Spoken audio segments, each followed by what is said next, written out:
Yeah, it has been ongoing now for 2 weeks, like you said, my brother, since 22 September. But then today, as we speak, we are a bit better because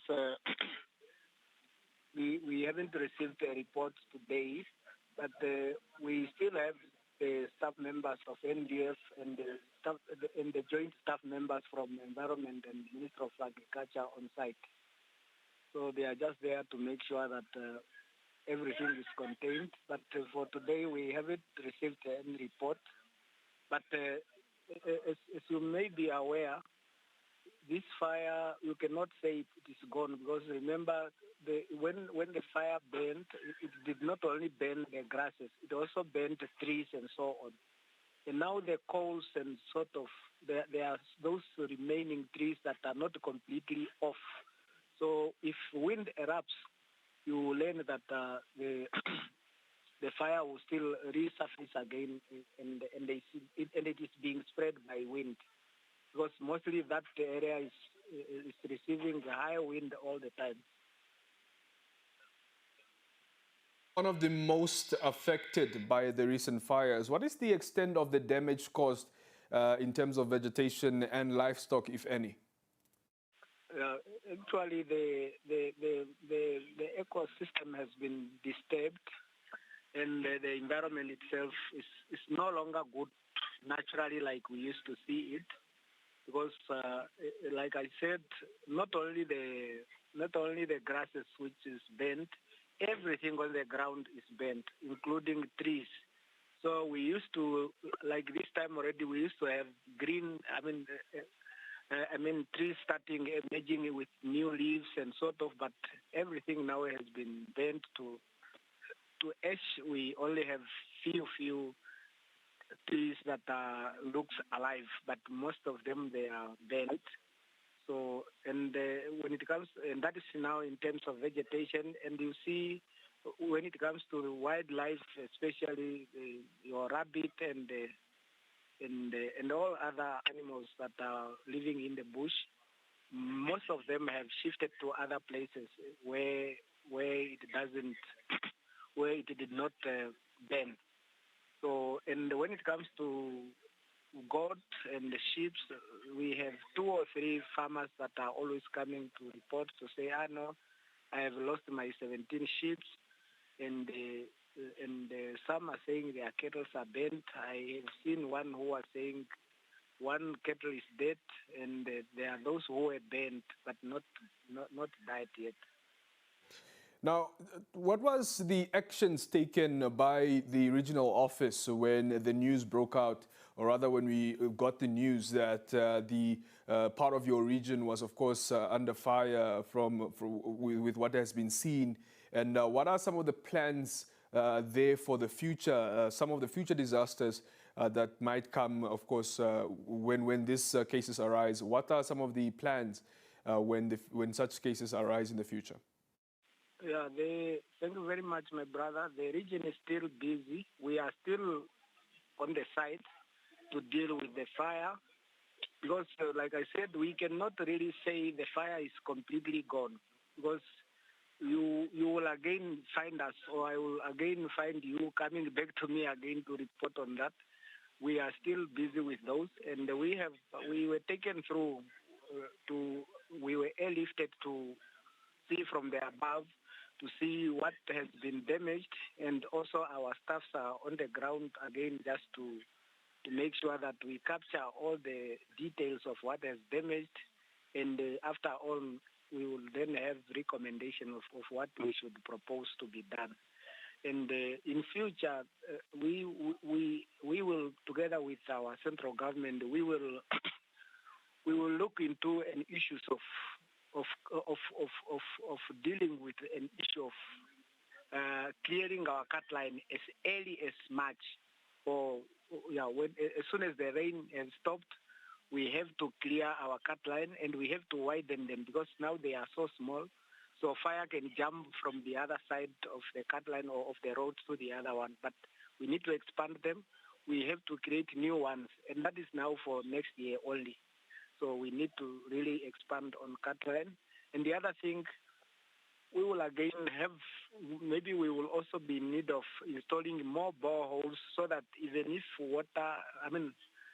fire erupt in the future, so we don't have people getting or fetching water from far distance. We should be having boreholes in the proximities of every village within the grazing areas. Very well. Was there any humanitarian assistance that has been availed for those that are affected? Of course, Governor also mentioned that there were also some cattle that were also caught in the fire as well. Were the owners able to receive any humanitarian assistance, if any? No, they can't receive anything so far. They could not receive anything so far because it's still early. So remember, you have to do assessment, and you should also look into it, also not keeping your compensation policy aside. So we have to acquaint ourselves with our document. What are the documents says? What should be compensated, and at what extent should we compensate? So, but these are issues that will be in our recommendation to our central government. But like I said, we are not yet done with all the investigation. We are not done with the assessment, and because not only animals, even we remember those areas we have our conservancies, and some of the conservancies are fenced off. And I can also tell you that, or I can report that some of the, in some farms, fences were destroyed, poles are bent to ash, and even the steel wires that which was elected to those farms, it has been damaged, and you will need serious renovations toward that. We received reports that these fires were ignited by human beings. What message do you have to the members of the public, of course, when it comes to using fire in certain areas? What message do you have, of course, for more fires not to erupt in the future? Yeah, our reports are telling us that this fire has emanated outside the Etosha National Park, and the stories or rumors that we are getting is that this was coming out of farms of those who are dealing in the business of coals, and this is outside the region. I think it's in Kunene region and so. And but apart from those, we also have people that are always we have people that are always burning here, either in our farming area or those that are taking cigarettes. What I should tell the community out there is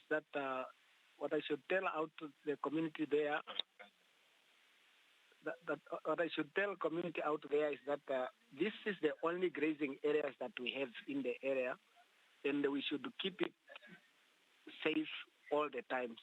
Remember, all the colleagues, especially in the southern Mahangwena and the part of Oshana region and Omusati, and also part of Okunene, we have this common area where all of us are grazing. And remember, when we are burning it, we are completely cutting out our life. And this is the sort of economic areas where we always take our animals for grazing. So we really should keep ourselves away from handling fire without care. So we should take care of fire. After cooking, we have to set off the fire.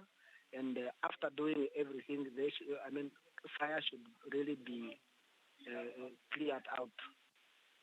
Governor, thank you so much for giving us this update. We, of course, wish nothing but the best that for these fires will soon be, of course, rather ravaged, not rather ravaged, but of course, that it doesn't get worse. So thank you so much for that update, and of course, hope to hear from you in the future. Okay, maybe what I should tell the community out there is that we should just be on alert. We should not completely say the fire is out, but we should be on the standby and ensure that we continue to support, like the support that we get either from the government or individual who came out. And I should say thank you to the neighbors, that is Oshikoto and Oshana, who also contributed by giving food, water, and some drinks. We really appreciate for the support, and we should always keep it like that, supporting each other. From individuals who will be farmers tomorrow, we should always be able to support each other. And we thank you also, media, for keeping us like this, and we give information to our communities. Thank you so much. Indeed commendable. Thank you so much, Governor. That was the Governor of Omusati Region, Immanuel Shikongo, speaking to us about, of course, what has affected his region largely, which was the fires that recently ravaged the Etosha National Park and the surrounding areas. You are still watching NAMIBIA Connect on NBC. We have more news coming to you right here from Windhoek Street in Northern Industrial. Right after this, stay with us.